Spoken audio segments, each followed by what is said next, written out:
our presence is going to be on Twitter. So I'm going to post that again.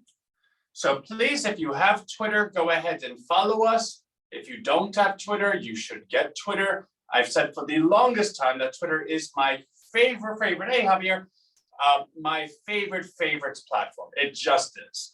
And again, it's more news related, right? Like if you want up to the second real time on XYZ, you can follow the specialist in XYZ over here or the announcer in XYZ over here. And everyone makes it their job due to how quick the internet moves that when something happens, they post it right away.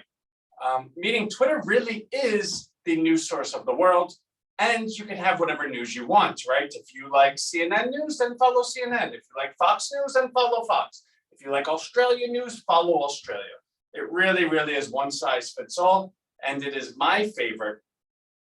And for the purposes of what Rhino actually is, in the sense that we want to be able to reach people, the shortest distance between us and reaching a lot of people is us reaching people that already have a lot of people following them. Because if you can win the heart and mind of somebody that has 1 million followers, well, guess what? You just inherited 1 million followers. So we've always liked it, and that's where we're participating at the moment. And by the moment, I mean like forever. And the reason I'm mentioning that today is because we've discovered something quite important that we're going to be testing this weekend. And I just want to put that out there, and we'll get started in like another minute. I love everyone that's here. It makes me so happy to see so many names. It really is quite cool, actually.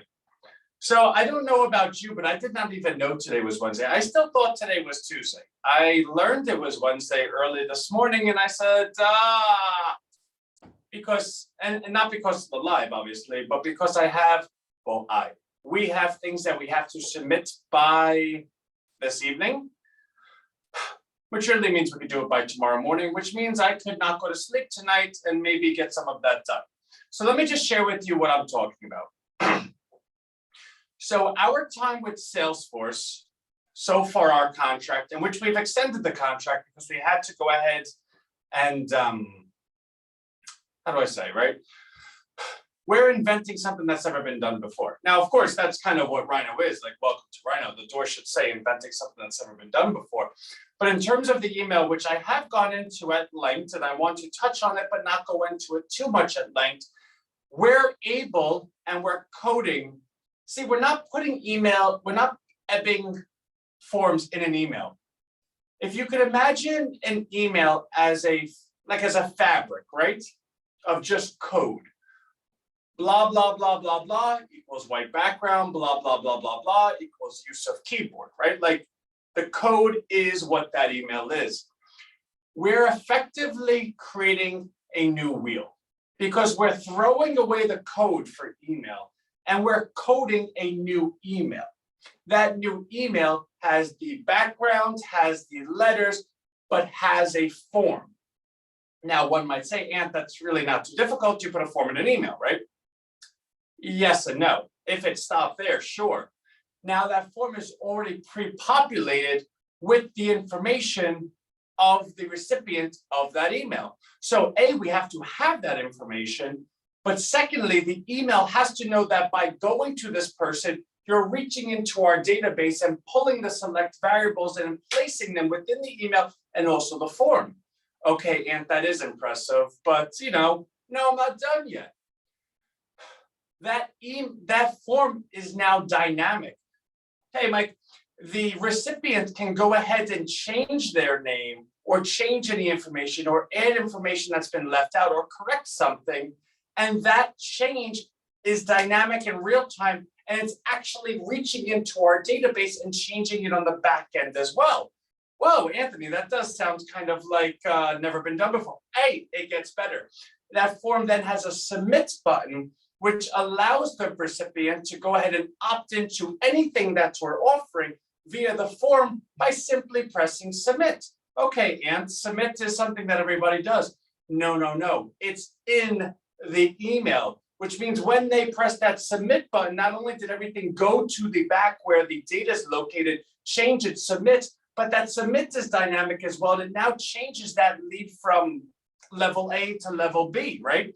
Now, when the trigger is hit for level B participants now get this, this, and this, which means that participant can go ahead and opt in, immediately be moved over into a different automation, and that automation can then go ahead and send them the email for that, while also raising their status from lead to search result, which means they are effectively and immediately a search result on the RHINOstreet search engine. Now that is, to put it lightly, never been done before. But when we were going ahead and envisioning what RHINOstreet and how the success of RHINOstreet is going to happen, we realized quite quickly that if you're inventing a new search engine, that's twofold. It's not even like, hey, Anthony, invent something. No, Anthony said, I don't want to invent one thing. I want to invent two things. Well, Anthony, a search engine's one thing, right? Yeah, but you need users and you need search results simultaneously. It's like a taxi, right? If you don't have enough people riding a taxi, well, then the taxi drivers don't stay there because they're not making any money. And if you have no one that's a taxi driver, then the riders don't stay there because there's nowhere to pick them up. So you have to simultaneously and equally invent both a market for users and a market for search results, right? No big deal, right? Like no pressure. So we decided and envisioned what that email would look like, that any person in an instant can simply press a button and then send it to everyone they know and send it to everyone they know. And like a quilt, we're going to blanket the entire globe, we believe, within 7 days of our first email that's going to be launched. Now, that does not predict or guarantee success or predict failure, but I am telling you that every corner of this globe will have the access to receive that email. And what I mean by that is, well, Anthony, maybe Tina down the block doesn't receive it. No, but Tina's friend, Tina knows someone that received that email, because the degree of separation before the internet was 7 degrees of separation in this world. The degree of separation now, I believe at last look, was 2.25. Meaning if two people on average know each other through a median of 2.25 people, right? And I'm not talking about a midget as a quarter person, but let's say 2 people or 3 people, right? That I know you through 3 people. I know someone that knows someone that knows someone that knows you, right? We get it? So when Salesforce came to us and said, hey, Ant, we need an additional 141 hours, an additional $22,000, or we can go ahead and set this up the way it is. It has the forms in it. They're not dynamic. They're not integrated. It doesn't pull the information, but it allows your recipient to go ahead and put the information in, and they can press submit, and it goes to them, and then we manually, no, actually, it will send them the next email. Is that fine?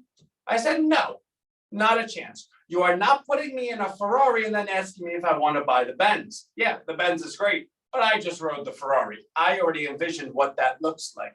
So it was not fun to pay more money. It was not fun to wait for the additional 5 to 7 weeks.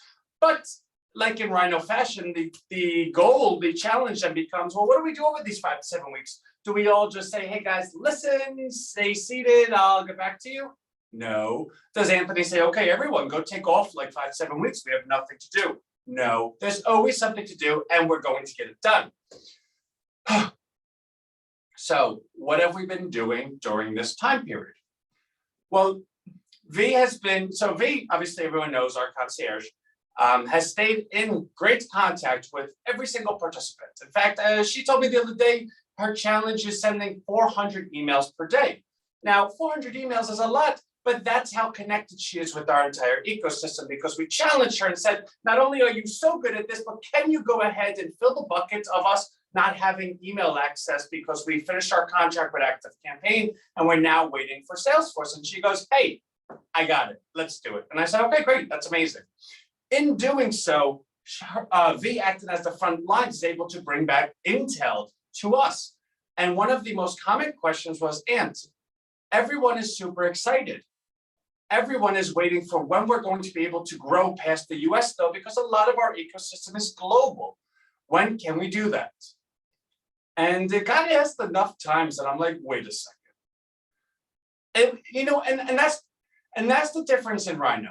The fact that we make sure that each one of us is in the trenches, on the front line. Not many companies go ahead and create a position, and a very good position at that, to simply say, hey, listen, there's no oversight, just email everyone and let us know if somebody says something, right? But that's always been important to who we are. If you had hash browns for breakfast and you want to share it with Rhino, Rhino cares. I would like to know, because hash browns are delicious. And I think I would like some hash browns, right? So it was very easy to say, okay, well, we'll start in the US, and then when we gain a little bit of traction, we'll expand to the globe. Like, that's a normal sentence. That's actually a really, really ambitious sentence. But the fact that everyone kept asking it made me think maybe that wasn't good enough. Maybe I'm undercutting and underselling ourselves. And that's what I said, you know what? I challenged our team and said, listen, our search engine is based on a very specific proprietary algorithm that we built. Okay. The fact that a user can get results that are calculated within 20 miles of that user location, because we're able to convert and calculate longitude and latitude of any zip code here in the US in real time while the user's moving, that's pretty cool. Yes, Anthony, we know it's cool. We made it. And I said, well, okay, smart guy, right? The challenge is, can we do that for the entire globe? Well, Anthony, the US has 5 characters, 5 numerical characters. That's easy. The UK has letters, Canada has letters, this has 4 symbols, this one has 7 symbols, this one has pictures. How do we go ahead and do that? I go, hey, listen, you were the one just bragging 2 seconds ago, right? And they go, you know what, Ant, we're on it. So this has been a project for the last 2 weeks, and I have gotten confirmation that it will be done by this Friday. I can tell you that a lot of time and a lot of coding and a lot of calculations went into it, but by Friday, you will have a search engine that will allow you to go ahead and click a menu, select your continent, click that continent, select your country, and that will pop up the identified unique character set for you to put in your zip code. And you will be able to calculate, you will be able to get search results calculated 20 miles of your zip code. Now, the coolest part about this is, yes, A, that's cool, but B, secondarily, because that's been coded, for us to go ahead and change and to apply to every country differently, like, so say, for instance, India, right? Like, we have a population of a billion, but I suspect there's parts of it that are fairly rural, or even Russia, right? Like, you have a really, really big piece of land. There is definitely pieces of land that's, there's probably 5 people per 20 miles, right? So in real time, we're going to be able to, through our concierge department, through our frontline approach, to be able to go ahead and calculate it to be perfect for every single state, every single country. But more so than that, we're also going to make a dual search engine, Rhino World, I think probably will be the name of it. And we think we're going to do it right on the website. So instead of, so the website will stay exactly as it is. And when you press enter, it goes to Rhino Street. But underneath the search bar, kind of like Google has like search and I'm feeling lucky, which I have no idea what I'm feeling lucky means. Ours will be local, global, in which case we can then go ahead and in the global one, take the distance restrictions away and allow all of Rhino Street to operate as its own search engine and search the entire world, which a lot of people have been asking for. And we're still thinking, do we want to do 100 miles, 200 miles? Do we really want to open it to the globe? Because I really feel like there is a natural culture difference as you go, say, 200 miles away, right? Because I know my McDonald's doesn't sell crickets in like Szechuan sauce, right? And I'm sure they're delicious. I love Szechuan sauce, but I don't think I'm ever going to eat a cricket anytime soon. And, you know, that's that. So that is coming. But getting back to Salesforce and why that's so important. So, all right, let me rewind a little bit more. So what I've been doing for the last 70 hours, I want to say 70 hours of work, which is probably about 18 hours a day, because I think I sleep for 4, and then those other 2 hours is like family time. That's probably more, probably 3 hours family time. And then I sleep for like 4 hours. So about 17 hours a day, right? So 70 divided by 17, there you go. Javier's like cracking up. I'm sitting here like doing math, right? And Javier works in my building. So every time he passes me, I'm like, Javier, I'm busy. He goes, you're not always busy. I go, yes, I am busy. He goes, come on, I came to say hi. I go, thank you, you said hi. He goes, you're a real a-hole. I go, no, I'm trying to change the world. And he participates in every one of our lives, so he knows that. He goes, you're an a-hole, but I love you because I know where your heart is. And I said, oh, thank you. So as it gets back to Salesforce, we can send emails. We just can't send the super duper duper ones with the forms in it because they're still being built. Well, I keep saying built, they're being invented, right? And that's fine. So I was on the phone with Salesforce yesterday. Everything's going according to schedule. But, and this is a big Becky's got but, right?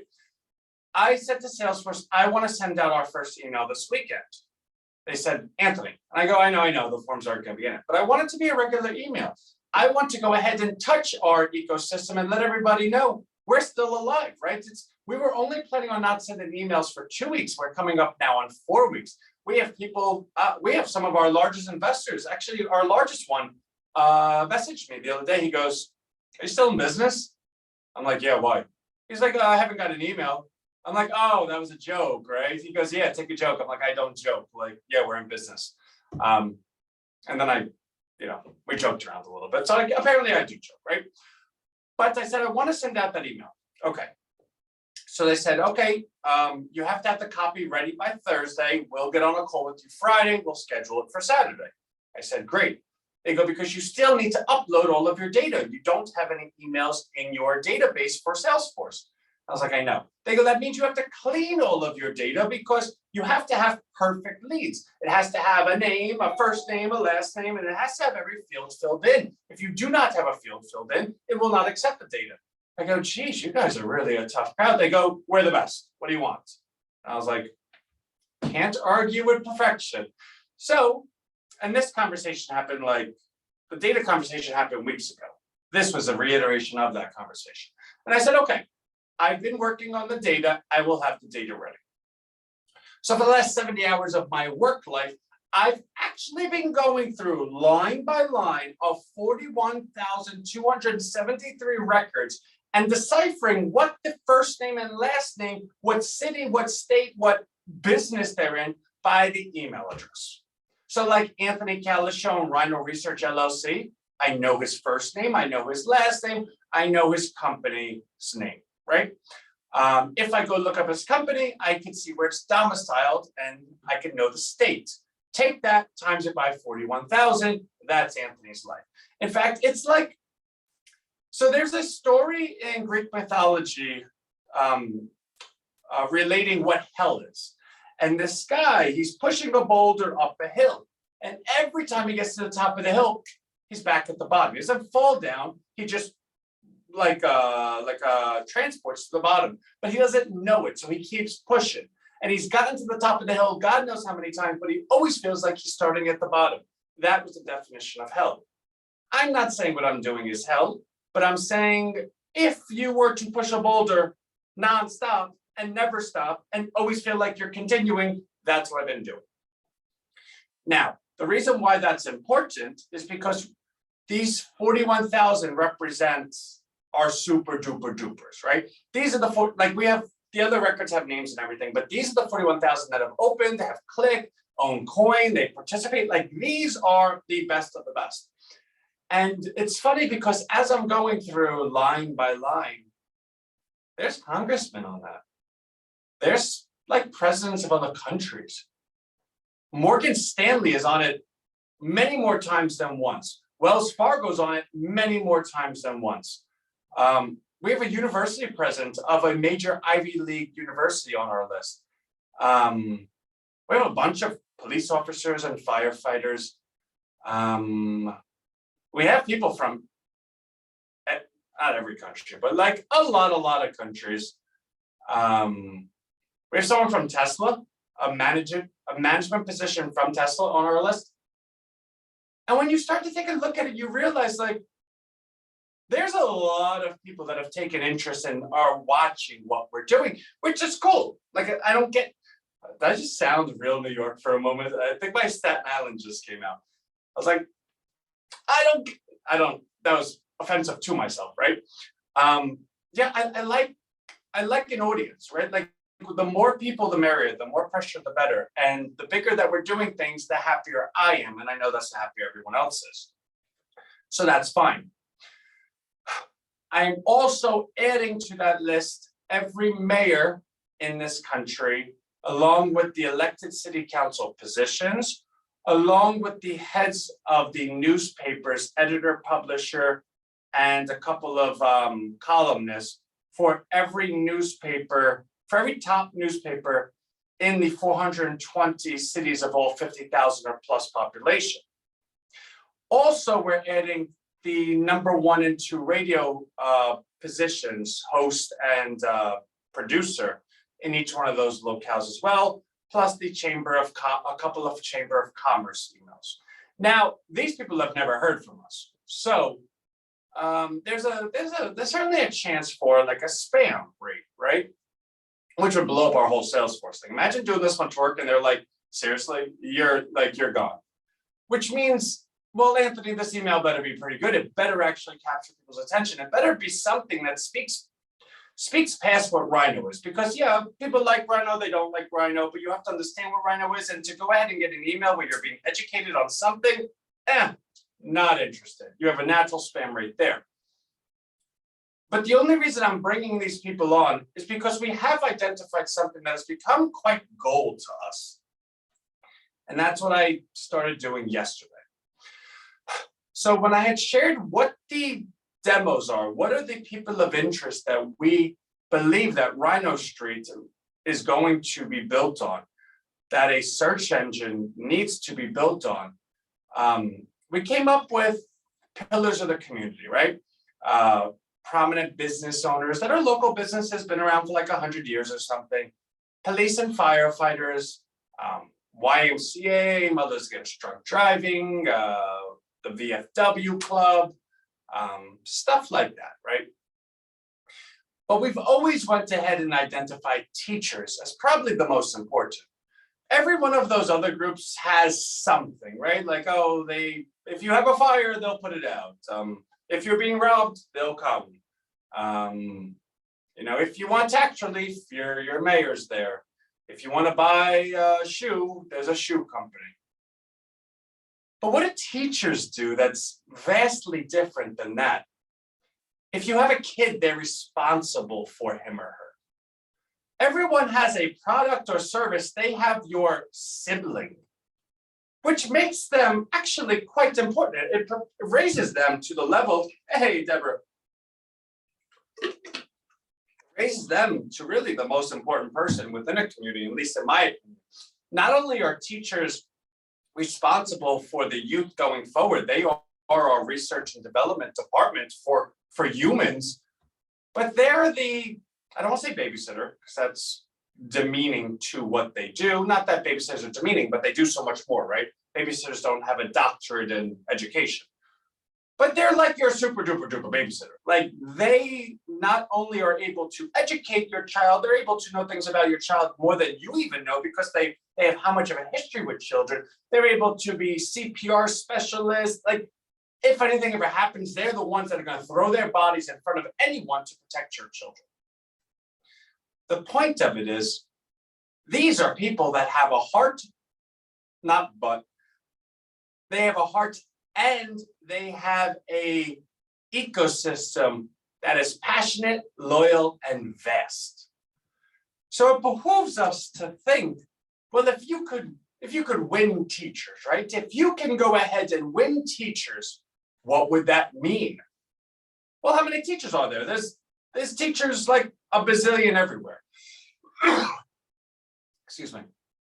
Teachers are within every community at every grade level, and there's oftentimes more than one school per community.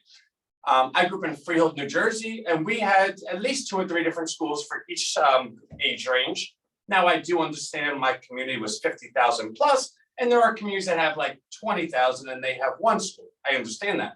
But there's also communities that have like 300,000 and they have many, many more than 1 school. The point being, if you were able to win teachers as like a monolithic block, then you've won the country, because teachers speak to everyone. And in fact, the degree of separation between teachers and community is less than one. Because if you know a teacher, you know it's just that. And also when you go ahead and add to the personality checklist of teachers, it's heart, it's education, it's loyal, it's careful, it's thoughtful. So when you go ahead and, which we have, and invent a search engine, that does take a little bit of intelligence or a little bit of an IQ to understand, well, for-profit search engines equal for-profit companies, a not-for-profit search engine equals local community. And of course, we can share how that math works, but it's not as simple as like a bumper sticker. Like you do need to think a little bit. And who better to think than a profession that is built on thinking? And who better to teach than a profession that's built on teaching, right? So all things being considered, teachers have always been the group that we've always sought after the most. With that being said, we are very, very active on Twitter. We love Twitter. And we've come across a hashtag. It's called Clear the List. Now, Clear the List is a teacher-produced hashtag that's clear the list. Like every teacher has a list of supplies they need to purchase for their upcoming school year, which, by the way, I don't know many professions where you have to buy your own supplies. Now, builders, this, that, I get it, but you're also like your own contract worker, right? Like you're 1099. Like for instance, if you work at Home Depot, you're not bringing in hammers. And I know that's not a perfect analogy, but if you work at an office, they supply your pens, right? Like if you're a bus driver, they give you a bus. If you're a taxi driver and so forth and so forth. Teachers, all of the things that you see in their classroom is stuff that they buy out of pocket. In fact, any teacher you ever speak to will all, and I guarantee you, 100% will all say the same thing. Yeah, they come out of pocket more times than anyone knows. And if you think about how much teachers make, they really only get paid for 9 months. Now, of course, they call it a salary, they get $50,000. But anyone that thinks teachers get 3 months off are cuckoo for Cocoa Puffs. First of all, they're with our kids and like 30 of them for 9 months straight. And I don't know if you notice, kids have been like really lacking on the upbringing and they feel more justified in saying anything they like. For a teacher to not backhand the children that speak out is a miracle in itself, right? And I don't think they should actually do that, but I grew up going to Catholic school and I have seen that done. I don't agree with it, but I can promise you, I know how to sit with my mouth closed and not speak till I'm spoken to quite easily, right? So the 3 months that they have off, they're doing lesson plans, looking to go into the next year. Maybe they're doing not public reading, but signing school books to be read, or they're getting a second job because they need the income. So during this time of year, they have a hashtag called Clear the List, where teachers reach out to the community at large and say, hey guys, this is like my Amazon list of things I need for my students. I don't get paid enough. I'm operating as a special education teacher in a community with 90% below the poverty line. Can someone please help me? And it actually bothers me. In no way, shape, or form should those superheroes be begging anyone. It reminds me of a stripper. And I know that sounds crazy, but they're literally begging for dollars. And I have nothing against strippers, right? Like if you do a profession that's ethical and legal, God bless. Do I believe that there comes early life trauma and or post-life trauma with professions like that, or professions like the Army? And not to say Army and strippers are the same, but no, they have job functions that could stay in your mind for years to come, right? So let's compromise there. The point being, in no way, shape, or form should teachers be begging, hey guys, listen, I have a list, and they do. Some of them a lot of things on my list are under $10. Please, please, please, and it got me. It really, really did. Because my high regard for teachers was created from the teachers that schooled me. I'm a direct result of my parents plus my teachers as a partnership. And I can tell you that my parents were good until they weren't good. For me to even identify when they turned not good and not take it personally was a direct compliment to my teachers, making sure I was educated enough and emotionally intelligent enough to go ahead and say, what's happening is not good. It's not directed at me, but this is the situation I'm in. So let me make the best of it and protect others going forward, right? That's a life lesson you can't just go ahead and develop overnight. So I have a really, really high appreciation for teachers. And I said to myself, you know what? So I posted, actually, so let's do this. I want to show you.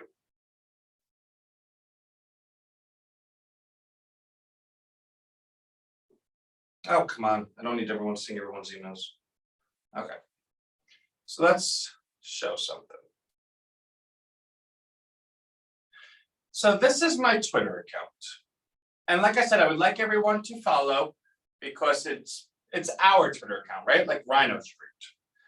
And I pinned a message. Our childhood teachers and parents are partners in our development. Our entire life is a consequence of their partnership. In this country, teachers' love for our children is weaponized to woefully underpay them. Tomorrow, I'd like to start my own 30-day challenge, #clear the list.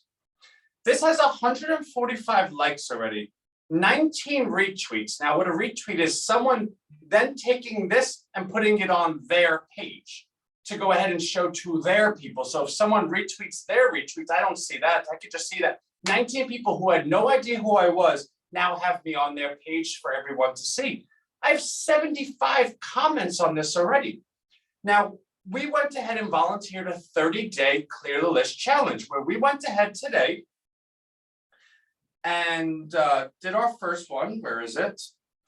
So I teach math. There was this girl, Jennifer, who was messaging us yesterday and said it's a great idea. And she kind of walked us through the plight of teachers. So today we went ahead and we blessed, I guess, her. Good morning, Jennifer. Thank you so much for chatting with me yesterday. Because of you, God blessed me with a 30-day clear the list goal. Today is day one. If you would please accept Rhino's gift to you. We went ahead and cleared her whole list, $280, $70, so it was $350. This right here on her page got 61 likes, 2 retweets, 26 comments. And these are all different teachers. Now, we have 391 followers. We started the day at like 200 followers. That's 191 followers that are just teachers that have jumped into wanting to know who we are and what we're doing. Now, mind you, this is our link for our last week's YouTube, and I've already seen that it's been watched 17 times today. Jennifer wrote back, "Oh my gosh, what an amazing surprise to wake up to this morning. My students and I are beyond blessed by your kindness and generosity. We are so grateful and we will put all the items to good use. Thank you, thank you. You have no idea how many lives you've changed." And it just goes like, so take a look at this, right? So when you take a look at all the comments, thank you for supporting teachers. Good luck with the Clear the List challenge. That'll bring some recognition as well. I'm sure many teachers will be grateful for a happy surprise. You're truly a wonderful person for doing such a selfless act. Thank you for pledging support for teachers. Your kindness makes a world of difference. Thank you for your support. Thanks. That's amazing. Thank you for understanding our desire for the best fit for kids and our horrible income. My amazing students, I believe you can. I believe you can. Wow, huge thank you for your consideration. Thank you so much for your unwavering support. This goes on and on and on and on and on and on and on and on and on and on. Oh, you want to see more? And on and on and on and on. This is just today.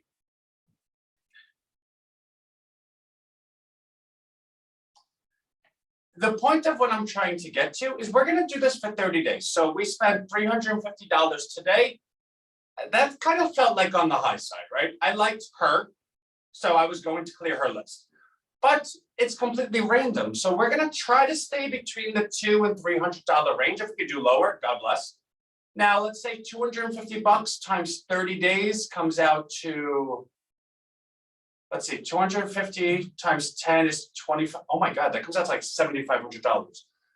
So let's say we stay around the 100 range, right? That comes to 3,000. We're probably won't. Let's say it comes out to 5,000 altogether, right? $5,000. Now, mind you, this is what Rhino does. When investors and when people bought the coin, it was always for one clear purpose, that we were going to repurpose those funds to grow Rhino. And it's in the trust of my stewardship that I would be able to repurpose it in a responsible way. When you see all of that for day one, what do you think that's going to look like by day 30? Now, here's where the opportunity comes. Well, I don't like using the word opportunity for this because I would do this regardless, right? And everyone knows Rhino is Anthony. It's the embodiment of me. So I am doing it regardless, but I'm also dual purposing it to allow others to participate and to allow it, right? And that's us at large. Sorry. By this weekend, we're going to have Rhino Streets completely updated. So the global zip code will be corrected, well, not corrected, but updated. And the video, I still need to go ahead and re-script and re-record it to go ahead and fit what Rhino Street has evolved to over the last 3-4 weeks, especially the changes on the website. But here's the thing. The email we're sending out Saturday, like I just listed who's going to be a part of it, that's the content of the email. So every month we send out an investor commentary. And every month our investors are privy to everything Rhino from behind the scenes, which actually I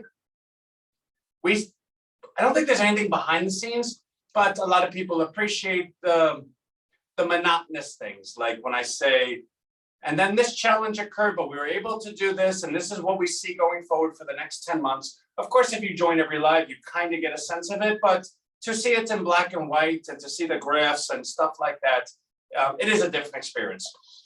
We had went ahead and committed that commentary is no longer going to be for just investors. It's going to be for our entire ecosystem. We want everyone in Rhino to know exactly who we are because it's a level of credibility. You got to remember, when somebody is recommending something to someone, it's not just, oh yeah, they're really pretty. No, it's I trust them. I stand behind who they are. I'm willing to go ahead and stick my neck out on the line and recommend them to you, to friends, to family. And they're able to do that based on the experience that they've had with Rhino. When everyone goes ahead and receives the commentary for our investors and sees the dollars and cents and knows exactly what we're doing, they know, hey, listen, they're not tricking me. This is going out to the people that own Rhino. This is kind of like an internal doc. I can trust that. More so than that, because we're going to include the mayors and elected positions and the newspapers and the radios and things like that, we want to, and again, so this is just behavioral economics and behavioral science for that point. When you take a look at anyone, when you say the sentence, I want you to do this, just stop your sentence because nobody's going to do it. That's you telling someone what you want. Nobody owes you to do anything for you. If you do not know them, hey, Mr. Jones, come over here. I want you to take a look at this. You don't want to take a look? How rude are you? No, I'm not doing something for you. I don't know you. I don't care about you. Goodbye. That's actually what the brain thinks.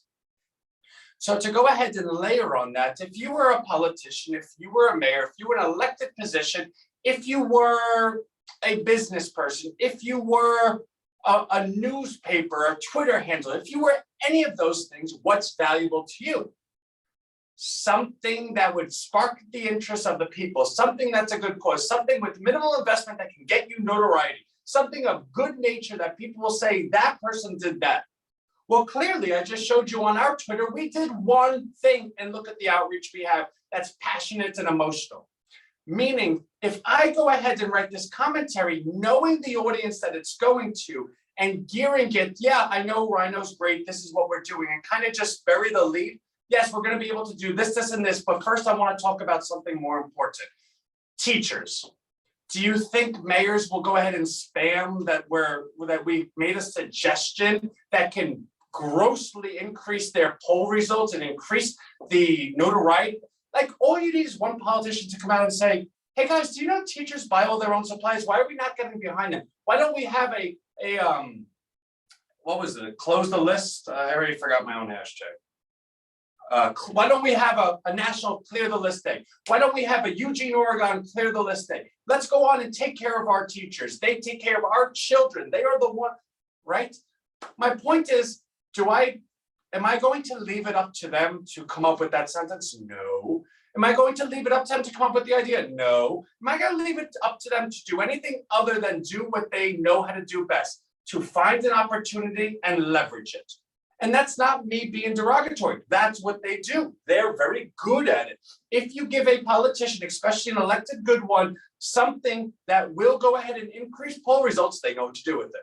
So why don't we do the messaging for them? Why don't we identify the idea for them? Why don't we go ahead and share our data of how successful we've been as an absolute nobody? I'll tell you what will happen. They will go ahead and participate in that field. But what they do not know already is that within that Twitter, I've already been saying and kind of floating a message, guys, I have a plan. We'll know in real time if it works by next week. So let all of the politicians, the mayors, the newspapers be the ones that believe they came out with the idea. We will take no credit for it. But the people that hear the idea, they'll know where it came from. So you have the newspapers and every influential party in the entire world, really, but in the US, that are going to identify our values and feel like they owe us one. You're going to have a complete population of the teachers that are going to know where the idea came from. All the while, we're just going to sit back and say, we're here. We're not taking credit. We're humble. We're just happy that everything good is happening for you. All the while, our Twitter is not going to have the video link anymore. It's going to have our website link. When they come to the website, they're going to see the video. That video needs to speak to the newspapers and the radio and the mayors and the people of importance to say, wow, this Rhino, I need to know who Rhino is because this was an incredible idea. Oh, video? Who's Rhino? Let's hear them out. That video will only be 2 minutes. Do you think enough people will listen to that 2-minute video? Yes, they will. The point being, if we're able to open up our ecosystem to go ahead and absorb teachers and elected officials and newspaper editors and radio and television all on our first go around, I'm pleasantly pleased, right? We're going to put the Twitter handle in the email to all of these people. They're going to be able to go to our Twitter and see what's going on. So I understand that when I say this idea, it's a really big, grand idea. I understand I'm able to lay it out in such a way that you, as the viewer, are able to say, wow, I think he can do this. Well, I think I can do this too. Here's the thing. We don't know what we don't know. This email could be a complete flop. Everyone could say, if I just word something, just one thing incorrectly, and allow anyone to get the whiff that I'm looking to take credit or say that anyone owes me anything, it's done. This has to be a selfless act where we're simply going out there and sharing with someone. It has to be enough words to be respectable, but not be enough words that it's too long. We have to get the point across. We have to have the hook in the front. We have to do. But if we're able to do this, this will be the Rhino coming out party. So how can you go ahead and measure that? What I would say is please go ahead and follow the Twitter. You will see how many followers we have. If you see that number increasingly going up, God forbid you see that like 40,000 by this time next week, we really did well. But let me tell you something else. So all the people that are now following us are all teachers, right? And these are the people we want. When you follow someone, you are privy to their feed. So if I go ahead and type, Anthony has big ears, all of those people are going to see Anthony, right? Anthony has big ears. Meaning, we only have one shot at that, right? So like when I go ahead and type something, the teachers are going to say, oh, we feel like we owe him something. And not that they owe me, but it's just a law of reciprocity. He did this for us. He commented to every one of us. He's sitting there liking our stuff. He added us. We added him back. Let me go ahead and take a second on what he wrote. All we're doing is getting enough free will to have their consideration. When we go ahead and post, this is Rhino Street. This is the video Rhino Street, something Rhino Street. And we want to go ahead and bring in the teacher community. That post is going to be the mechanism. So Twitter allows us to do a lot of this in a very big way. And we're going to do it. So this is just one of the things. Like when I share Rhino with you, everything that I just said to you has been developed for weeks and is going into implementation this weekend. But that does not even talk about the app release. That does not even talk about the payment system. That's not even talking about the wallet. Does not talk about the coin. Does not talk about, I guess, Salesforce, but what that launch is going to look like when it happens. There are so many components that are all equally well thought out. And it's funny because owning a business and trying to invent something, I remember earlier in life, you would create something and then you would overly put too much stock in it, right? Okay, I did it. Now let's see how it is. How is it? How is it? How is it? I can tell you that's a very different feeling what we're doing. Because I create something, I go, is it perfect? Okay, good. Nothing's going to be perfect, but we'll find out what's wrong with it. Now on to the next thing, on to the next thing. The point is, if you like the idea that I just shared with you, we are layering equally great ideas and processes and campaigns right on top, which is why I know we're going to be successful, because I'm not leaving any rock unturned for us to not have the success that we expect and that we deserve. So that is, I guess we could do that. Like, let that be our follow-up today, because I have to have this full list done by, let's say, 7 a.m. It's now almost 3 p.m., which means I have 16 hours. I know I'm going to spend maybe 3 hours with family. I'll sleep for 4, which means I have only 10 hours.